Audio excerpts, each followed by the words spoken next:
Shalom saudara yang dikasihi Tuhan Yesus Kristus, kita bersyukur kita bisa mendapatkan kesempatan untuk bisa berbakti, beribadah di dalam Tuhan Yesus Kristus. Dan pada saat sekarang ini juga kita akan mendengarkan firman Tuhan. Saya akan membacakan firman Tuhan dari Yosua pasal yang ke-24, ayat yang ke-14 sampai dengan ayat yang ke-25. Demikian bunyi firman Tuhan. Oleh sebab itu, takutlah akan Tuhan dan beribadahlah kepadanya dengan tulus ikhlas dan setia. Jauhkanlah Allah yang kepadanya nenek moyangmu telah beribadah di seberang sungai Efrat dan di Mesir, dan beribadahlah kepada Tuhan. Tetapi jika kamu anggap tidak baik untuk beribadah kepada Tuhan, pilihlah pada hari ini kepada siapa kamu akan beribadah. Allah yang kepadanya nenek moyangmu beribadah di seberang sungai Efrat, atau Allah orang Amori yang negerinya kamu diami ini.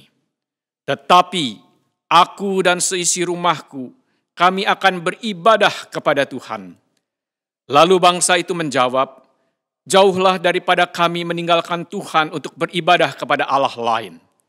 Sebab Tuhan Allah kita, Dialah yang telah menuntun kita dan nenek moyang kita dari tanah Mesir, dari rumah perbudakan, dan yang telah melakukan tanda-tanda mukjizat yang besar ini di depan mata kita sendiri, dan yang telah melindungi kita sepanjang jalan yang kita tempuh, dan di antara semua bangsa yang kita lalui. Tuhan menghalau semua bangsa dan orang Amori, penduduk negeri ini dari depan kita. Kami pun akan beribadah kepada Tuhan, sebab Dialah Allah kita. Tetapi Yosua berkata kepada bangsa itu, tidaklah kamu sanggup beribadah kepada Tuhan, sebab Dialah Allah yang kudus, Dialah Allah yang cemburu, Ia tidak akan mengampuni kesalahan dan dosamu. Apabila kamu meninggalkan Tuhan dan beribadah kepada Allah asing, maka Ia akan berbalik daripadamu dan melakukan yang tidak baik kepada kamu, serta membinasakan kamu setelah Ia melakukan yang baik kepada kamu dahulu.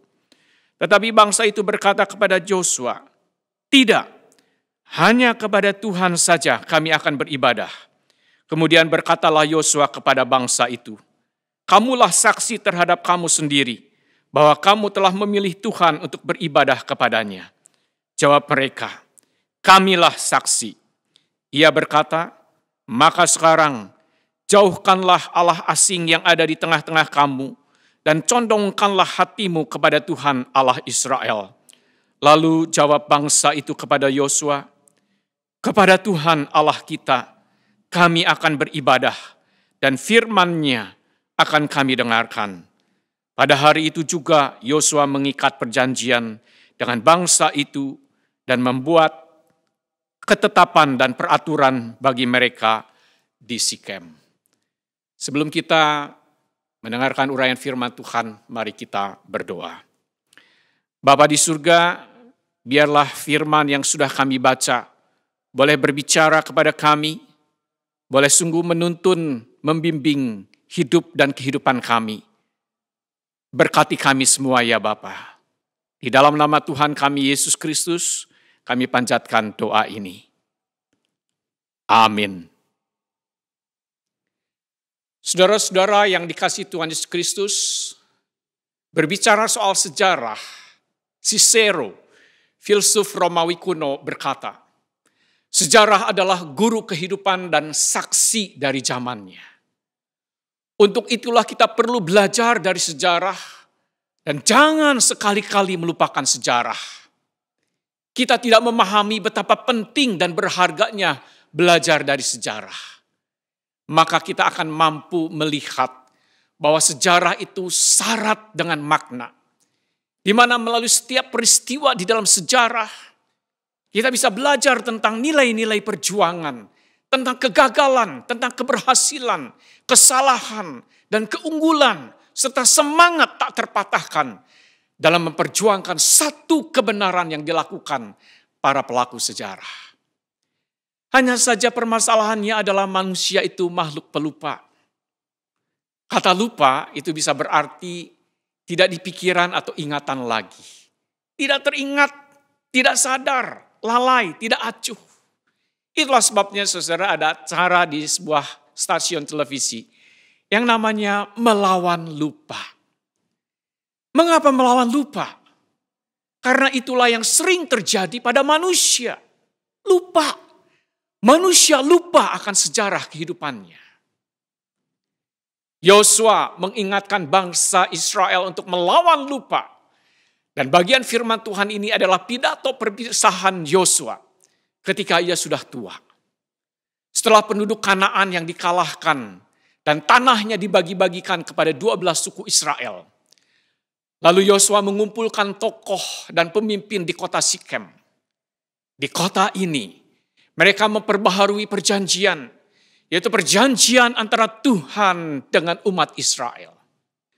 Dulu umat Israel telah membuat perjanjian dengan Allah. Inti dari perjanjian itu adalah Allah akan menjadi Allah Israel dan Israel akan menjadi umatnya. Perjanjian ini sangat penting. Yosua mengingatkan bangsa Israel. Karena yang dihadapi saat itu adalah bangsa Israel generasi baru. Generasi yang tidak pernah mengalami penindasan Firaun.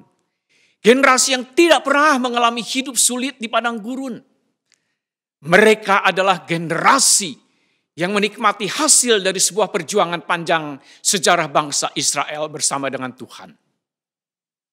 Sekarang mereka hidup makmur, menetap di satu wilayah yang aman, di mana mereka dapat membangun kehidupan, membangun keluarga mereka, dan memiliki masa depan yang cerah. Hal ini ditegaskan oleh Yosua di ayat yang ke-13. Demikianlah kuberikan kepadamu negeri yang kamu peroleh tanpa bersusah-susah, dan kota-kota yang tidak kamu dirikan, tetapi kamulah yang diam di dalamnya. Juga kebun-kebun anggur dan kebun-kebun zaitun yang tidak kamu tanami, kamulah yang makan hasilnya. Singkat kata, Yosua mengatakan bahwa mereka sekarang sudah sukses. Mereka tinggal memetik hasil panen dari sebuah sejarah panjang umat pilihan Allah. Tetapi Yosua menyadari betul akan sifat manusia yang mudah lupa. Apalagi ketika hidup mereka sudah aman, sudah makmur dan sejahtera. Mereka bukan lagi bangsa yang berpindah-pindah, yang harus berperang, yang harus berjuang dengan segala tantangan. Mereka generasi baru, bukan pelaku sejarah, tetapi yang sekarang menikmati hasil perjuangan dari generasi sebelumnya. Michael Crichton, seorang novelis, menegaskan bahwa kalau Anda tidak mengerti sejarah, Anda tidak mengerti apapun. Seperti daun yang tidak tahu bahwa ia adalah bagian dari pohon. Dengan mengadakan pembaharuan perjanjian di Sikem ini, Yosua membawa bangsa Israel untuk kembali kepada sumbernya. Sumber hidup dan kehidupan, yaitu Tuhan Allah sendiri yang sudah memimpin akan kehidupan bangsa Israel. Ini yang tidak boleh dilupakan. Itulah sebabnya Yosua mengumpulkan mereka di Sikem. Lalu apa yang Yosua katakan, Yosua lakukan di dalam pembaharuan perjanjian ini? Yang pertama, mengingatkan sejarah karya Tuhan. Untuk melawan lupa, kalau kita membaca dari ayat yang pertama sampai dengan ayat yang ke-13, maka Yosua mengingatkan tentang daftar perbuatan-perbuatan Tuhan dalam sejarah Israel. Tentang panggilan Abraham, janji keturunan yang digenapi dalam Ishak, pemeliharaan Allah pada keluarga Yakub, keluaran Israel dari Mesir, aksi spektakuler Tuhan dengan membelah laut Tebrau, sampai perang dan kemenangan melawan bangsa-bangsa Kanaan. Sepertinya Yosua sedang memberikan kuliah tentang sejarah karya Tuhan. Pertanyaannya, untuk apa sih Yosua menceritakan ulang tentang sejarah karya Tuhan? Kalau kita perhatikan di dalam ayat yang ke-14, di mana Yosua berkata, oleh sebab itu. Perkataan oleh sebab itu adalah sebuah frasa yang merupakan frasa penghubung sebab akibat antara bagian sebelumnya dan sesudahnya. Artinya, sejarah karya Tuhan itu menjadi dasar kelanjutan relasi umat Israel dan Tuhan sebagai inisiator perjanjian. Disinilah tugas Yosua sebagai pemimpin yang harus mengingatkan umat Tuhan akan sejarah karya Tuhan. Jangan lupakan Tuhan. Jangan lupakan kebaikannya. Jangan lupakan pimpinannya. Jangan lupakan perbuatan-perbuatannya yang ajaib. Jangan lupakan keselamatan yang Tuhan sudah berikan. Ini tugas yang sangat penting sekali. Demikian juga pentingnya peran gereja dan keluarga saat ini, yaitu mengingatkan tentang sejarah karya Tuhan kepada orang-orang pada saat sekarang ini. Charles Sale, di dalam bukunya Family Ministry, dia berpendapat, gereja dan keluarga adalah dua institusi yang dirancang dan diadakan oleh Tuhan. Bukan karena upaya dan karya manusia, tetapi hanya karena karya Allah. Baik gereja maupun keluarga memiliki tugas dan peranannya masing-masing. Tetapi tidak ada dikotomis di antara keduanya. Yang ada justru terjadi simbiosis. Keduanya saling membutuhkan, mendukung dan mempengaruhi. The family needs the church. The church needs the family. Ketika dua institusi ini bergabung bersama antara gereja dan keluarga, maka dampak dan pengaruh mereka akan luar biasa dibanding mereka hanya jalan sendiri-sendiri. Inilah yang disebut sebagai a kind of synergism. Dalam menyaksikan dan menceritakan tentang sejarah karya Tuhan, maka diperlukan sinergi di antara keduanya. Gereja dan keluarga. Supaya sejarah karya Tuhan, perbuatan Tuhan, keselamatan dalam Yesus Kristus itu bisa didengar, bisa diteruskan dari generasi ke generasi. Dan ingatlah, setiap generasi orang benar akan menjadi generasi pemegang perjanjian Tuhan. Dan untuk selanjutnya meneruskan kepada generasi berikutnya di dalam iman kepada Yesus Kristus. Yang kedua, apa isi pembaharuan perjanjian?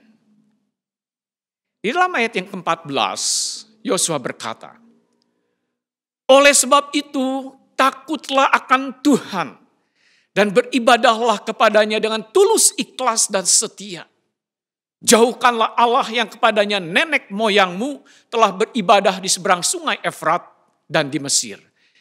Dan beribadahlah kepada Tuhan. Kepada generasi baru bangsa Israel ini, Yosua mengingatkan akan Tuhan yang telah memimpin mereka keluar dari Mesir. Menuntun mereka di padang gurun, serta memberikan tanah Kanaan kepada mereka. Sekarang kehidupan mereka makmur. Oleh karena itu, kini mereka harus hidup takut akan Tuhan. Mereka hanya boleh beribadah kepada Tuhan dengan tulus, ikhlas dan setia. Dan harus menjauh dari Allah lain. Artinya, hidup mereka harus berpusat dan fokus hanya kepada Tuhan saja. Bukan kepada yang lain. Tuhan harus menjadi Tuhan yang satu-satunya di dalam kehidupan mereka. Sering orang berpendapat bahwa Allah harus menjadi nomor satu. Tetapi Alkitab tidak mengajarkan kepada kita bahwa Allah ingin menjadi nomor satu di dalam hidup kita. Tetapi Alkitab mengajarkan kepada kita bahwa Allah harus menjadi satu-satunya di dalam hidup kita. Apa artinya? Apa bedanya menjadi nomor satu dan menjadi satu-satunya? Keluaran 20 ayat yang ketiga berkata, jangan ada padamu Allah lain di hadapanku. Artinya, Allah ingin menjadi satu-satunya dalam hidup kita. Mazmur 73 ayat yang ke-25 ayat yang sampai dengan ayat yang ke-26 berkata, siapa gerangan ada padaku di sorga selain engkau? Selain engkau tidak ada yang kuingini di bumi. Sekalipun dagingku dan hatiku habis lenyap, gunung batuku dan bagianku, tetaplah Allah selama-lamanya. Artinya, Tuhan satu-satunya yang kuingini di bumi, bukan yang lain. Bahkan sekalipun aku miskin, Engkau tetap Allahku. Sekalipun aku sakit, Engkau tetap Allahku. Sekalipun aku patah semangat, putus asa, putus pengharapan, aku tetap milik Allah. Di dalam setiap musim kehidupanku, Engkaulah Allahku. Dikatakan pula dalam Markus 12 ayat yang ke-29 sampai dengan ayat yang ke-30. Jawab Yesus, hukum yang terutama ialah, dengarlah hai orang Israel, Tuhan Allah kita, Tuhan itu Esa. Kasihilah Tuhan Allahmu dengan segenap hatimu, dan dengan segenap jiwamu, dan dengan segenap akal budimu, dan dengan segenap kekuatanmu. Kata segenap di sini digunakan sebanyak 4 kali. Apa artinya ini? Tuhan tidak mau di-share, dibagi dengan yang lain. Posisi Tuhan harus menjadi ultimate concern kita.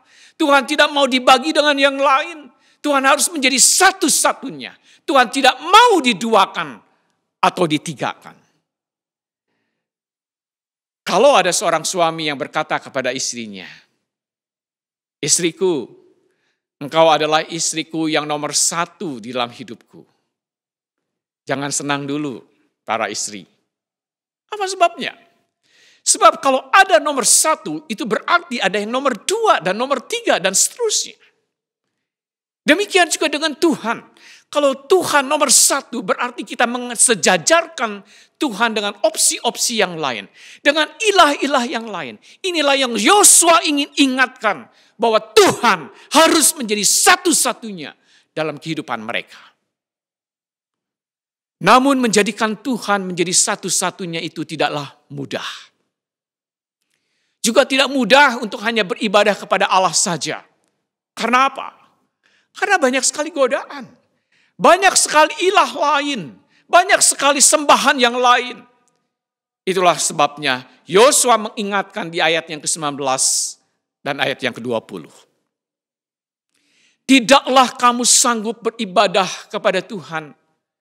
Sebab dialah Allah yang kudus. Dialah Allah yang cemburu. Ia tidak akan mengampuni kesalahan dan dosamu. Apabila kamu meninggalkan Tuhan dan beribadah kepada Allah asing, maka ia akan berbalik daripadamu dan melakukan yang tidak baik kepada kamu, serta membinasakan kamu setelah ia melakukan yang baik kepada kamu dahulu. Ini adalah peringatan yang sangat serius bagi bangsa Israel pada waktu itu. Tentunya juga bagi kita semua. Jikalau kita meninggalkan Tuhan dan beribadah kepada Allah yang lain, firman Tuhan katakan, ia akan melakukan yang tidak baik serta membinasakan kamu. Itulah sebabnya bagi kita yang mengalami lemah iman pada saat sekarang ini. Mungkin oleh karena situasi kondisi tertentu dalam hidup kita, oleh karena kesusahan, oleh karena sakit penyakit, oleh karena usaha macet, bahkan mungkin kita mengalami kebangkrutan, mengalami PHK, rumah kita sekarang ini sedang berantakan, relasi suami istri yang tidak harmonis, berselingkuh, bahkan diambang perceraian pada saat sekarang ini. Sehingga kita mengganti Tuhan kita dengan ilah atau Allah yang lain. Kita harus ingat akan peringatan Tuhan ini. Dan inilah saatnya untuk memperbaharui janji, komitmen, ketulusan, kesetiaan kita kepada Tuhan. Menjadikan Tuhan satu-satunya dalam hidup kita yang harus kita sembah dengan tulus ikhlas dan setia. Yang ketiga, pembaharuan itu bermula dari kepala. Yosua berkata di ayat yang ke-15, tetapi jika kamu anggap tidak baik untuk beribadah kepada Tuhan, pilihlah pada hari ini kepada siapa kamu akan beribadah. Allah yang kepadanya nenek moyangmu beribadah di seberang sungai Efrat, atau Allah orang Amori yang negerinya kamu diami ini. Tetapi aku dan seisi rumahku, kami akan beribadah kepada Tuhan. Melalui pernyataan ini, Yosua telah hadir menjadi contoh di dalam memimpin bangsa Israel untuk tetap beribadah hanya kepada Allah. Memang dia tidak memaksa bangsanya, tetapi dia memberikan kesempatan kepada setiap kepala keluarga untuk memberikan pilihan kepada siapakah mereka harus beribadah. Untuk memotivasi mereka memilih Allah, maka Yosua mendeklarasikan pilihannya secara terbuka. Tetapi aku dan seisi rumahku, kami akan beribadah kepada Tuhan. Perhatikan apa yang Yosua katakan. Aku dan seisi rumahku. Artinya pada waktu itu Yosua mewakili seluruh rumah tangganya. Kata aku sebuah kata yang menegaskan dan yang menunjuk kepada dirinya, bukan yang lain. Kenapa? Karena Yosua adalah kepala keluarga. Dan posisi kepala keluarga adalah posisi pengarah. Artinya, sebelum dia mengajarkan anak-anaknya dan seisi keluarganya untuk do the right things, melakukan hal-hal yang benar dengan do the thing right, dengan cara yang benar pula, dia sendiri harus berjalan di depan untuk menunjukkan arah kemana anak-anaknya dan keluarganya melangkah. Seorang kepala keluarga dengan posisi pengarah bagi seisi rumahnya, bukan hanya sebagai orang yang hanya mengusahakan duit, mengusahakan kesejahteraan di dalam keluarganya dan seterusnya. Benar, itu tidak salah. Tetapi seorang suami adalah kepala keluarga dalam arti bahwa ia juga menjadi pembimbing, menjadi pengarah rohani bagi rumah tangganya. Dia harus mengupayakan agar ia dan seisi rumahnya beribadah kepada Tuhan. Dan itulah tekad dan komitmen Yosua. John Maxwell mengingatkan, segala sesuatu bangkit dan jatuh di tangan pemimpin. Di dalam keluarga, suami atau ayah adalah kepala atau pemimpin. Keluarga Kristen akan bangkit dan jatuh. Semuanya ada di tangan seorang suami atau ayah. Voddie Baucham di dalam bukunya Family Shepherd, dia mengingatkan, saya sudah melihat banyak keluarga hancur karena orang tuanya tidak peduli. Saya sudah melihat banyak anak muda tidak punya arah, mencari jawaban yang harusnya diberikan oleh ayahnya lewat firman dan perbuatan.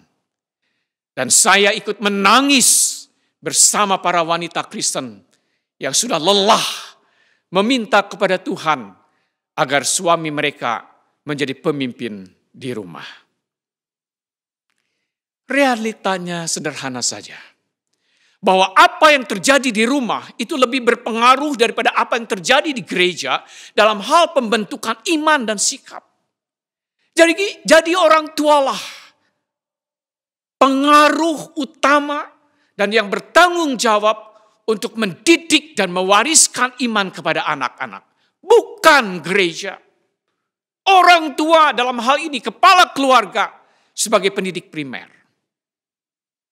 Mark Holman di dalam bukunya Church Plus Home, dia berkata, gereja dipanggil untuk menjadi rekan seumur hidup, bukan pengganti orang tua, untuk membantu orang-orang mengenal kasih Allah, menceritakan kisah Allah, dan menjadi kisah Allah 24 jam sehari, 7 hari seminggu, dimulai dari rumah mereka, baru keluar ke seluruh aspek hidup mereka. Disinilah pentingnya Family Equipping Ministry, di mana gereja dipanggil untuk memperlengkapi para pemimpin keluarga, supaya mereka bisa mendidik anak di dalam iman di keluarga mereka masing-masing. Tentunya orang tua Kristen membutuhkan sebuah pedoman untuk mendidik anak berdasarkan prinsip Alkitab. Ayah yang dimuridkan akan menjadi ayah yang memuridkan keluarga, memuridkan anak-anaknya dan seisi keluarganya. Dan kita melihat, saudara, ketegasan sikap Yosua itu direspon bangsanya dengan sikap tegas pula. Bangsa Israel bertekad, hanya kepada Tuhan saja kami akan beribadah. Dan hasilnya, Firman Tuhan katakan di ayat yang ke-31. Orang Israel beribadah kepada Tuhan sepanjang zaman Yosua dan sepanjang zaman para tua-tua yang hidup lebih lama daripada Yosua. Dan yang mengenal segenap perbuatan yang dilakukan Tuhan bagi orang Israel. Yang indah dari ayat ini, kita melihat bahwa bermula dari iman dan integritas seorang kepala keluarga berdampak besar terhadap terbentuknya komitmen yang kokoh dari seluruh bangsa untuk menyembah Tuhan. Itulah sebabnya moto GI Hock Im Tong adalah mentransformasi keluarga untuk mentransformasi dunia. Mari saudara, saat ini kita memperbaharui perjanjian kita dengan Tuhan. Jangan lupakan sejarah karya Tuhan yang sudah memimpin hidupmu, keluargamu saat ini. Ingatlah janji itu, bahwa dialah Tuhan satu-satunya, yang kepadanya kita harus takut, kita harus beribadah, dan semuanya itu bermula dari kepala keluarga, dan yang berdampak bukan hanya kepada seisi keluarga, tetapi kepada masyarakat yang lebih luas dunia ini. Biarlah dengan berbekal firman Tuhan ini, kita yang akan memasuki bulan keluarga GI Hock Im Tong di bulan Oktober, kita boleh dikuatkan oleh kebenaran firman Tuhan ini. Selamat memasuki bulan keluarga, Tuhan memberkati kita. Amin. Mari kita berdoa. Firman-Mu sudah kami dengar. Biarlah firman itu terus berbicara kepada kami, supaya kami boleh memperbaharui komitmen kami, tekad kami kepada Tuhan, untuk menjadikan Tuhan satu-satunya. Untuk menceritakan kepada seluruh anggota seisi rumah kami tentang karya Tuhan, dengan perbuatan-perbuatan yang ajaib, yang memimpin dan menuntun hidup kami hingga pada saat sekarang ini. Dan biarlah kami boleh menyaksikan sejarah karya Tuhan dalam hidup kami, keselamatan yang sudah kami peroleh dalam Yesus Kristus, membagikan kepada anggota keluarga kami yang belum percaya, kepada teman, sahabat, dan kepada siapa saja yang kami temui. Kiranya Tuhan yang akan menolong kami, sehingga kami boleh memberikan yang terbaik bagi Tuhan di dalam hidup kami. Terima kasih Bapa. Dalam nama Tuhan kami Yesus Kristus kami panjatkan doa ini.